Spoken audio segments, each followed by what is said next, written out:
जय जगन्नाथ जी की दोस्तों। आज की कहानी एक चोर पे निर्धारित है।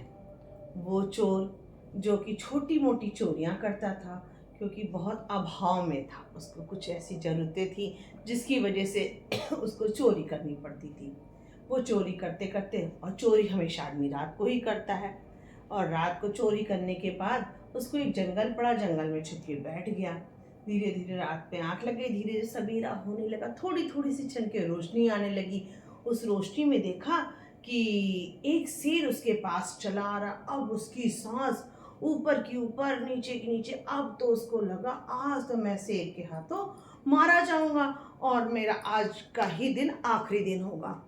कोई बात नहीं, वो किसी तरह के भगवान से प्रार्थना करता रहा और शांति से बैठा रहा कि अब बस प्रभु की ही वो है मेरी डोर। किसी तरीके धीरे धीरे शेर आ रहा था। जब उसने देखा धीरे धीरे आ रहा, कोई बात नहीं, धीरे धीरे शेर आया और रुक गया। जब रुक गया उसको और आश्चर्य हुआ, डर से और घबराया हुआ। उसने देखा शेर ने उस पंजे को ऊपर कर दिया, देखा उस पंजे से खून निकल रहा था और देखा उसमें बहुत सारे कांटे लगे हुए थे। तो उसको थोड़ी सी शेर पे दया आ गई। उसने कहा मैं मरा तो कोई बात नहीं, आज मैं शेर की कुछ तो मदद कर सकता हूँ जो कि इतना घायल है। और उसने उस शेर के धीमे धीमे सारे कांटे निकाल दिए, और कांटे निकालने के बाद उसको पानी से धो दिया, और शेर अपना घाव को साफ करा के धीरे धीरे वापस चला गया। जब वो वापस चला गया तो उसने फिर भगवान जी को धन्यवाद दिया कि लगा चलो आज मेरी जान बची, कुछ तो मैंने कुछ पूर्ण अच्छा किया होगा जिसके वजह से मैं आज बच गया। फिर वो धीरे धीरे निरंतर चोरी करता रहा। एक दिन वो चोरी करते हुए पकड़ा गया, राजा के सामने प्रस्तुत किया गया। अब राजा, वो राज्य का राजा जो बहुत क्रूर था और बहुत सख्त दंड देता था, उसने कहा कि कल मैं सभा में इसका दंड सुनाता हूँ। उसने दंड सुनाया। वो भी क्या दंड सुनाया, उसने कहा जंगल से भूखे शेर को लेके आओ और उसके सामने इसको मारो, उसको सामने उसको डालो, और ताकि शेर इसको, भूखा शेर खा जाएगा और ये इसको मर जाओ। इसको यही इसकी सजा होनी चाहिए, ताकि प्रजा के सारे लोग उसको देखेंगे और ताकि अगली बार कोई भी गलती ना कर सके। इतना दंड सख्त होना चाहिए।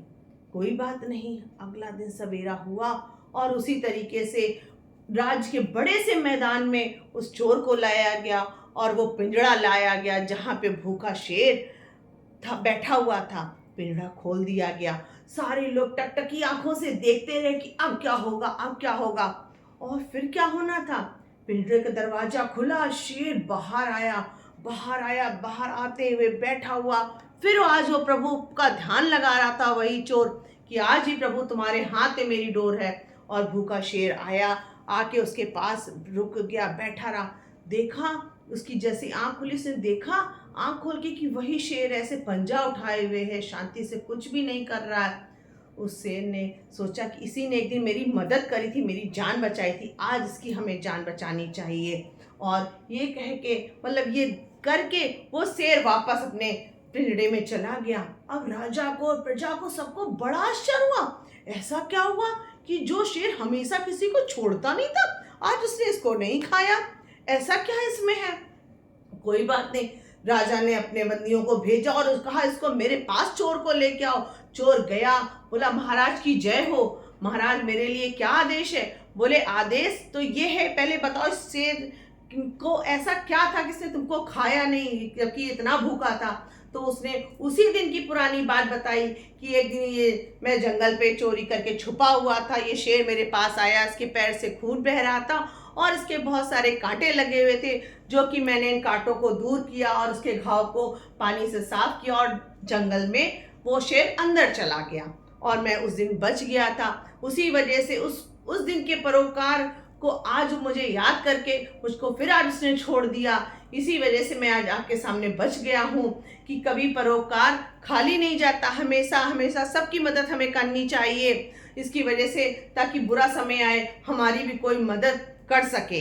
और उसी तरीके से उस चोर की जान बची। जब राजा ने सोचा इस चोर को, एक शेर जिसके पास कोई इतना दिमाग नहीं, कुछ नहीं, उसने इसको क्षमा कर दिया, तो मैं राजा होके क्यों नहीं इसको एक मौका दे सकता। राजा ने भी उस चोर को दोबारा एक अच्छे व्यक्ति होने का मौका दिया, और वो मौका इतना अच्छा था कि चोर चोरी छोड़ करके बहुत अच्छे कामों को करने लगा और वो एक अच्छा व्यक्ति बन गया। इसीलिए कहते हैं एक बार गलती से हमें एक निष्कर्ष में नहीं पहुंचना चाहिए, हमें हर व्यक्ति को मौका देना चाहिए, शायद वो व्यक्ति सुधर सके और अपनी बुराइयों को खत्म कर सके। बोलो जय जगन्नाथ जी की दोस्तों।